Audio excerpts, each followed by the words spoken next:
Hello my dear student, my name is Chhaya Amrutiya. આજે આપણે ભણીશું chapter 14. હવે આપણે ઘણા બધા તહેવારો ઉજવીએ છીએ. આપણે જાણીએ છીએ હિન્દુ ધર્મમાં ઘણા બધા તહેવારો આવે, મોમેડિયન ધર્મમાં ઘણા તહેવારો આવે. બધા ધર્મોના અલગ અલગ તહેવારો હોય છે. તો આપણને ઘણા બધા તહેવારો હોય. બધાને એક જ તહેવાર ગમતો હોય એવું તો છે નહીં. તો અહીંયા આજે આપણે ભણવાના છીએ ધૂળેટી, જે આપણે રમીએ છીએ એ જ રીતે કહેવાય કે તિલક હોળી. તો હોળી વિશે આજે આપણે ભણવાના છીએ. હોળીનો જે લેસન છે એ જોઈએ કે હોળી કઈ રીતે રમવી જોઈએ અને કઈ રીતે રમવાથી આપણને હોળીમાં બધી રીતે ફાયદો થાય, આર્થિક રીતે, ત્યારબાદ આપણા શરીરને નુકસાન ન કરે. તો આપણે હોળી કેવી રમવી જોઈએ એ આજે આપણે પાઠમાંથી શીખીશું. તો સ્ટાર્ટ કરીએ આપણો આજનું લેસન. ચેપ્ટર 14 તિલક હોળી. મૂલ્ય છે પાણીનો સદુપયોગ કરતાં શીખશે. મતલબ કે આપણે પાણી વેડફવું ન જોઈએ. પાણીનો સદુપયોગ કરતાં મતલબ કે આપણે હોળી રમીએ છીએ, આપણને ખબર છે કે હોળી રમતા હોય ત્યારે આપણે શું કરીએ તો કે પાણીનો ખૂબ ઉપયોગ કરીએ છીએ. પાણી છે એ આપણે બરબાદ કરી નાખીએ. તો કઈ રીતે? તો કે પાણીમાં આપણે જે પાણી છે એને જે પાણીના ફુગા ભરીએ, ત્યારબાદ કલરવાળું પાણી કરીએ તો બધાને ઉડાડવામાં, આ રીતે ઘણી રીતે આપણે પાણીને બરબાદ કરીએ છીએ. તો પાણીને બરબાદ ન કરીએ એ માટે શું કહે છે કે પાણીનો બચત કરતાં શીખશે. દાદા, આ તિલક હોળી શું છે? ગુજરાતી સમાચારમાં પણ રોજ આવે છે કે ચાલો તિલક હોળી ઉજવીએ. મતલબ એના દાદાને પૂછે છે મોન્ટુ એમ કહે છે કે આપણે આ ગુજરાત સમાચારમાં રોજ આવે છે તિલક હોળી છે શું, એમ કહે છે, એને ખબર નથી એટલા માટે. હવે એના દાદા કહે છે સરસ, તે સમાચાર પત્રમાં સારી વસ્તુનો નોંધ લીધી છે. મતલબ એમ કહે છે કે તે સારી વસ્તુની નોંધ લીધી છે. શેમાંથી? તો કે સમાચાર પત્રમાંથી, એમ કહે છે. રાહી આ વાર્તાલાપ સાંભળી રહી હતી. મતલબ શું કહે છે કે રાહી છે એ પોતે વાર્તાલાપ સાંભળતી હતી. બેયની વાત જે હતી એ બંનેની વાત સાંભળતી હતી. કોણ? તો કે રાહી એની બેન. તિલક હોળી એટલે આપણે પાણીનો ઉપયોગ કર્યા વગર માત્ર ગુલાલથી હોળી રમવી. શું કહે છે કે તિલક હોળી એટલે બીજું કાંઈ નહીં કેમ પાણી વગરની હોળી, ગુલાલથી જ રમવાની એમ.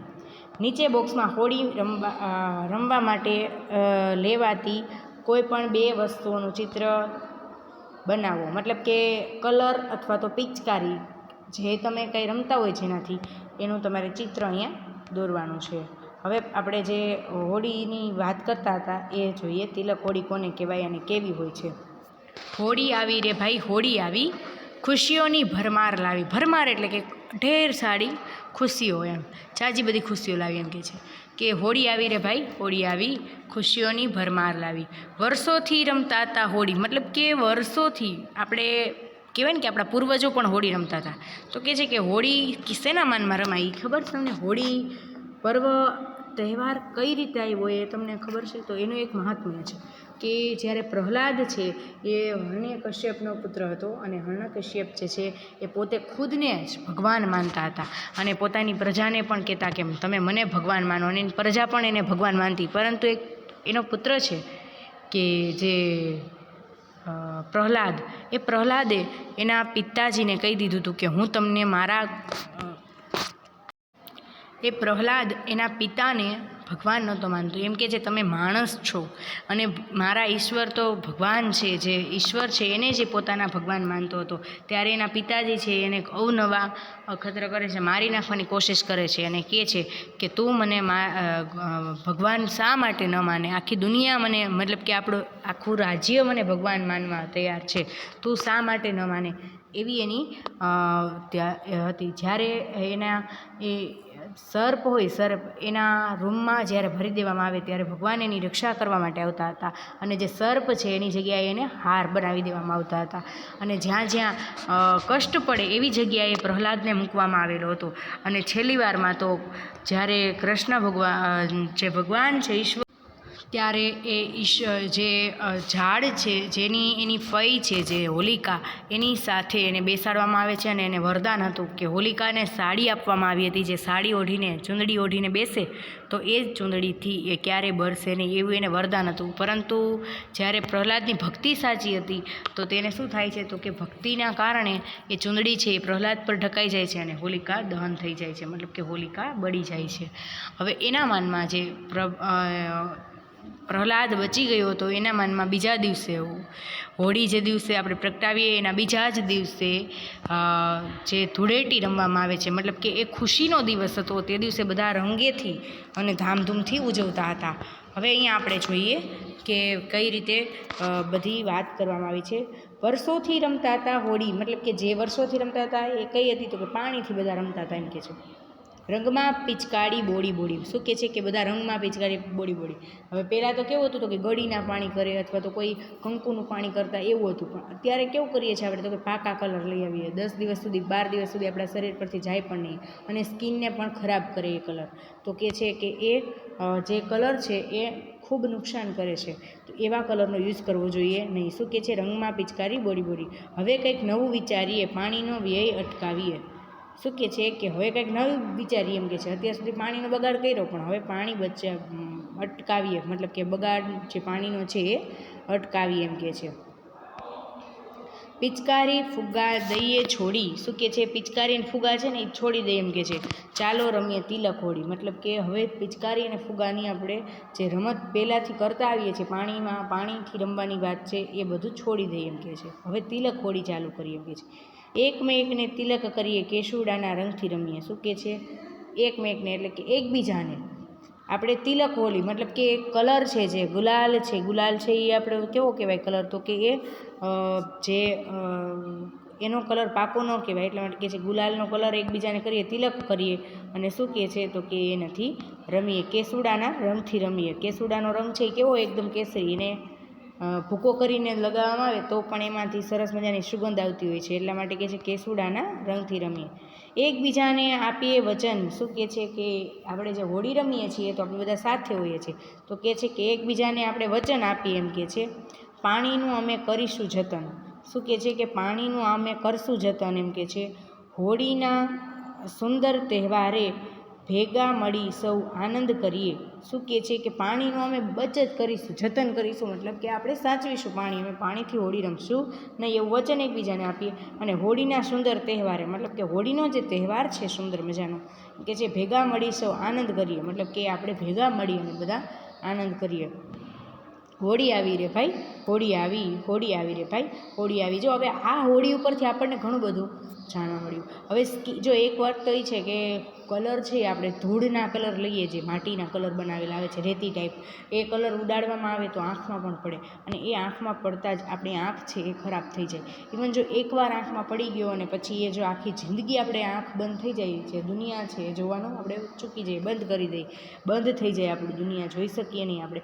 તો એવું કરવું એના કરતાં તો આપણે જે કલર છે એનો યુઝ કરવો જોઈએ નહીં. ઇવન આપણે કિલ જે કહે ને કે કલર આવે એકદમ પાકો કલર, એનો પણ યુઝ ક્યારેય કરવો જોઈએ નહીં. રમાય પણ કેવા કલરથી તો કે અબીલ ગલાલથી તમે રમી શકો. તો કહે છે કે એવી હોળી રમવી જોઈએ, પાણીનો પણ વ્યય અટકાવવો જોઈએ. આપણે પણ આ હોળીમાંથી ઘણું બધું શીખ્યા અને આપણે પણ હવે એવી જ રીતે હોળી રમીશું. ચલો હવે આપણે એક્સરસાઇઝ જોઈએ. પ્રશ્નોના ઉત્તર એક વાક્યમાં લખો. આ કાવ્યમાં કયા તહેવારની વાત કરવામાં આવી છે? તો આન્સર આવશે આ કાવ્યમાં હોળી તહેવારની વાત કરવામાં આવી છે. આ કાવ્યમાં કવિયત્રી શેનો બગાડ થતો અટકાવવા લાગે છે? જો તમને એમ થશે કવિ આવે તો કેમ કવિયત્રી લખ્યું, તો અહીંયા લખેલું છે લેડીઝનું નામ. લેડીઝ જ્યાં કંઈ આવે એને કવિયત્રી કહેવાય અને જેન્ટ્સ હોય એને શું કહેવાય? કવિ કહેવાય. તો અહીંયા રેખા હિતેશ તળાવિયા, મતલબ કે એ લેડીઝ છે પોતે, એટલા માટે અહીંયા એ આપેલું છે. ત્યારબાદ આ કાવ્યમાં કવિયત્રી શેનો બગાડ થતો અટકાવવા માંગે છે? તો આન્સર આવશે આ કાવ્યમાં કવિયત્રી પાણીનો બગાડ થતો અટકાવવા માંગે છે. આ કાવ્યમાં કઈ કઈ વસ્તુઓ છોડી દેવાની વાત કરે છે? તો આ કાવ્યમાં પિચકારી અને ફુગાઓ છોડી દેવાની વાત કરે છે. હોળી શેના રંગમાં રમવાની વાત કરી છે? હોળી કેસુડાના રંગમાં રમવાની વાત કરી છે. હોળીનો તહેવાર કેવી રીતે ઉજવવામાં આવે છે? તો આન્સર આવશે હોળીનો તહેવાર હળીમળીને ઉજવવાની વાત કરી છે. હવે ત્યારબાદ તમને ગમતા કોઈ પણ બે તહેવારનું નામ લખો. અહીંયા મેં બે તહેવાર દિવાળી અને ઉત્તરાયણ લખ્યા છે, તમારે તમારે જે લખવા હોય એ તમે લખી શકો. ત્યાર પછીના બે ક્વેશ્ચન છે નોટબુકના આન્સર છે. ત્યાર પછી સમાનાર્થી શબ્દ છે ખુશી તો આનંદ, પર્વ તહેવાર તો પર્વ ઉત્સવ અને જતન તો કાળજી. વિરોધી શબ્દ લખો તો નવું તો જૂનું, ભેગા તો જુદા, સુંદર તો કદરૂપું, આનંદ તો શોખ. હોળી તો એ જો અહીંયા જોડણી છે એ તમારે ખાસ ધ્યાન રાખીને લખવાની છે. ક્યારેક તમારી બુકની અંદર તમે જોઈ હોય ને તમે એક્ઝામની અંદર એ વારંવાર એની જ ભૂલ કરો છો, એટલા માટે. હોળી આ રીતે લખી શકાય. પિચકારી કઈ રીતે લખાય જોઈ લ્યો, અને ત્યાર પછી ખુશી કઈ રીતે લખાય એ જોઈ લ્યો. હવે જોઈએ આપણે નોટબુકનું વર્ક. હવે તમારે અહીંયા ચેપ્ટરનું નામ, ચેપ્ટરનું મૂલ્ય, શબ્દાર્થ બધું લખવાનું છે. ત્યારબાદ ક્વેશ્ચન આન્સર્સ લખવાના છે. ક્વેશ્ચન આન્સર્સ પણ અહીંયા આપેલા છે. હોળીનો તહેવાર વિશે 2-3 વાક્ય લખો. તો હોળીનો તહેવાર ફાગણ મહિનાની પૂનમના દિવસે આવે છે. હોળીના દિવસે લોકો ઉપવાસ કરે છે. લોકો ધાણી ચણા વડે હોળીનું પૂજન કરે છે. હવે કે છે આપણે શા માટે કેસુડાના રંગથી હોળી રમવી જોઈએ? તો આન્સર આપેલો છે કેસુડાના રંગથી હોળી રમવાથી પાણીનો બગાડ ઓછો થાય, બગાડ થતો નથી અને શરીરને નુકસાન પણ થતું નથી. તેથી કેસુડાના રંગથી હોળી રમવી જોઈએ. તો અહીંયા આપણું જે ચેપ્ટર છે એ પૂરું થયું, અને આપણે હોળી પણ અહીંયા પ્રેરણા મળી કે હોળી કેવી રીતે રમવી જોઈએ, અને એ રીતે હોળી રમવાથી પણ આપણને ઘણો ફાયદો થાય છે. તો બીજા કોઈ રંગથી રમતા હોય એને પણ અટકાવવા જોઈએ, અને આપણે પણ હોળીના રંગ કલરમાં એવી રીતના રમતા હોય તો અટકવું જોઈએ. તો અહીંયા સરસ મજાની વાત થઈ. હવે આપણે ટેક્સ્ટબુકમાં પેન્સિલથી આન્સર લખીશું, અને નોટબુકની અંદર ક્વેશ્ચન આન્સર્સ અને વર્ક જે આપેલું છે એ બધું પેનથી લખીશું. સારા અક્ષરે અને ધ્યાનથી વિડીયો સમજીને પછી લખવાનું છે. ક્યાંય પણ ડાઉટ હોય તો અંડરલાઇન કરીને રાખવાનું. જ્યારે લાઈવ સેશન હોય ત્યારે તમારે પૂછી લેવાનું. Thank you.